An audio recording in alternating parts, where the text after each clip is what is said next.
नमस्कार मंडळी, नमस्कार. विठ्ठल विठ्ठल. विचार हे तुमचे त्रिसूत्री जीवन ठरवते. आहार म्हणजे जो आजकाल तुम्ही घेत नाहीत तो. विहार म्हणजे तुम्ही कुठं बोंबलत हिंडता ते. आणि विचार म्हणजे बहुतांश माणसाच्या मेंदूमध्ये चांगला येत नाही ते. हसायला लागल्यात पटल्यासारखं जरा. आता आहाराचं म्हणाल तर 90% जनता रोजच बाहेर खाते.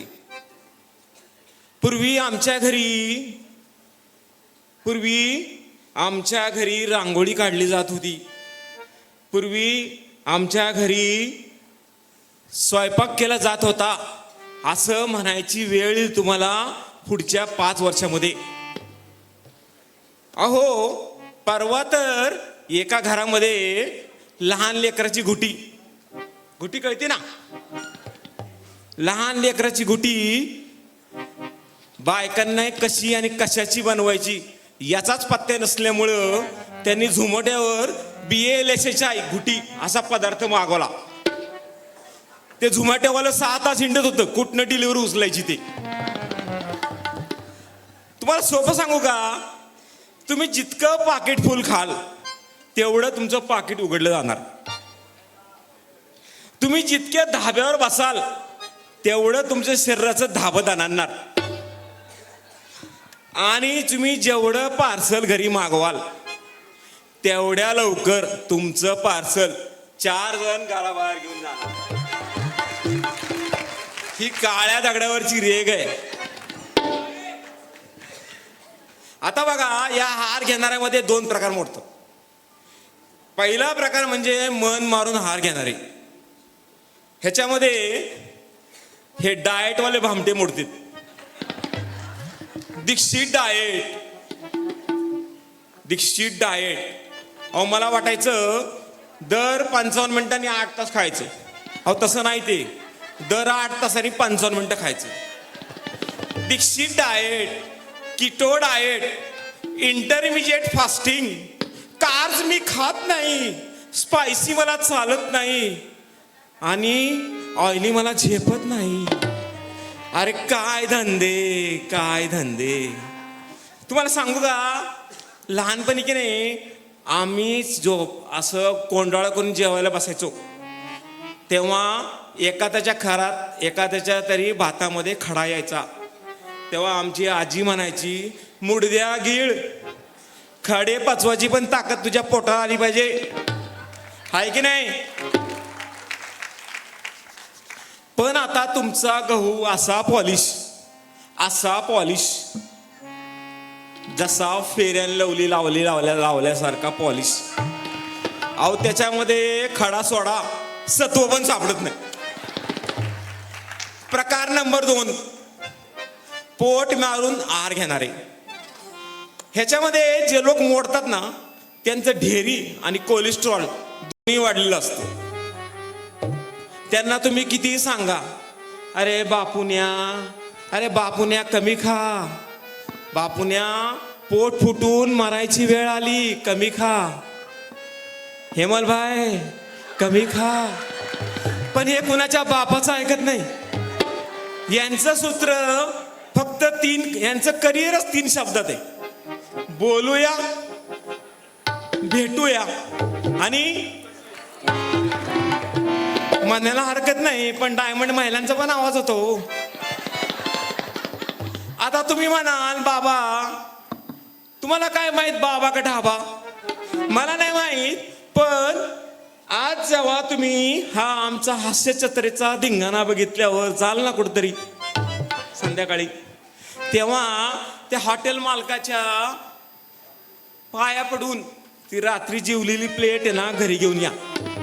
ती रात्रीवर सुकट ठेवा आणि सकाळी त्याचा रंग बघा. मग तुम्हाला कळेल की तुम्ही पोटाची काय रंगमंजमी केली आहे ते रात्री. अहो, तुम्ही म्हणाल, महाराज तुम्ही खाणाऱ्याला बोलताय न खाणाऱ्याला बोलताय, आम्ही काय करायचं?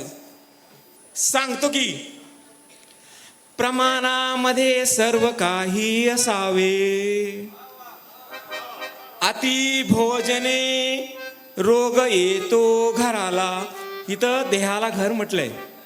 अति भोजने रोग येतो घराला. अति उपासे कष्ट होती नराला. तुका सांग त्या देवावर का रुसवावे. प्रमाणामध्ये सर्व काही असावे. वा बाई वा वा. बॅलन्स इज मस्ट मंडळी. Balance is must.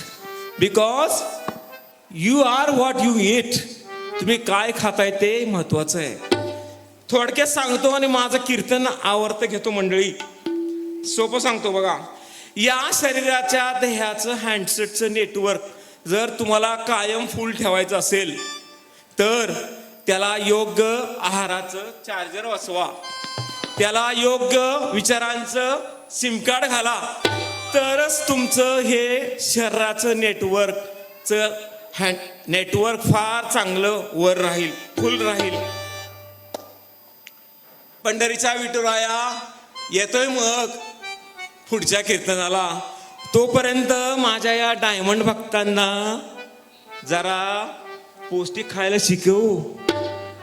अहो ह्या जे साहेबांनी आहे ना मला हेल्थ कमिटी दिली, त्यामुळे काळजी वाटते रे लेकांनो. धन्यवाद.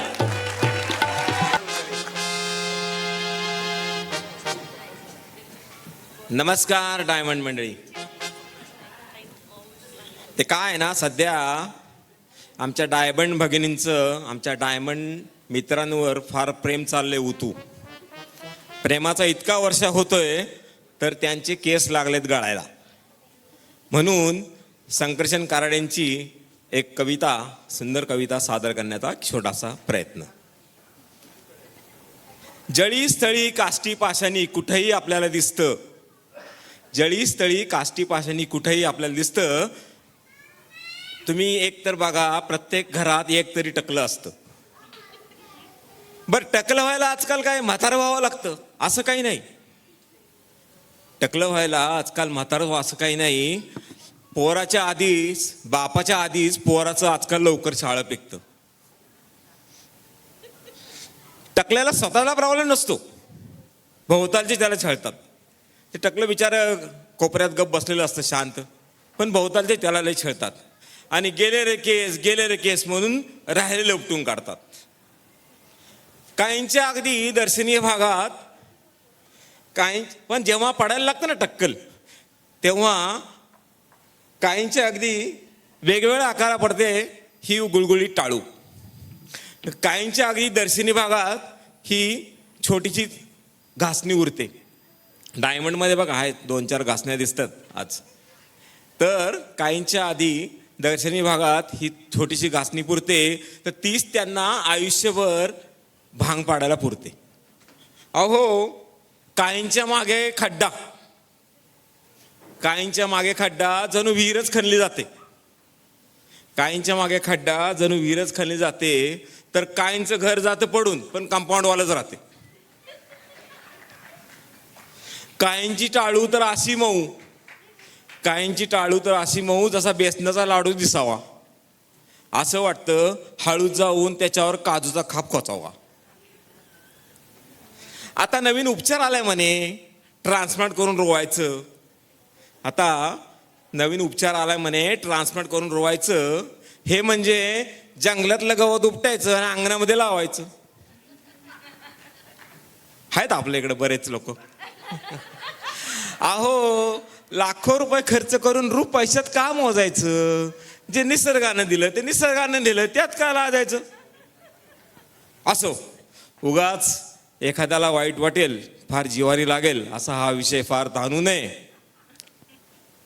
आणि सगळं म्हटल्यावरच माफी मागायची पद्धत असते, म्हणून हा विषय फार जिवारी लागेल असा ताणू नये. आणि कितीही म्हटलं, म्हणावं वाटलं तरी टाकलेला असं टाकलं असं म्हणू नये. धन्यवाद.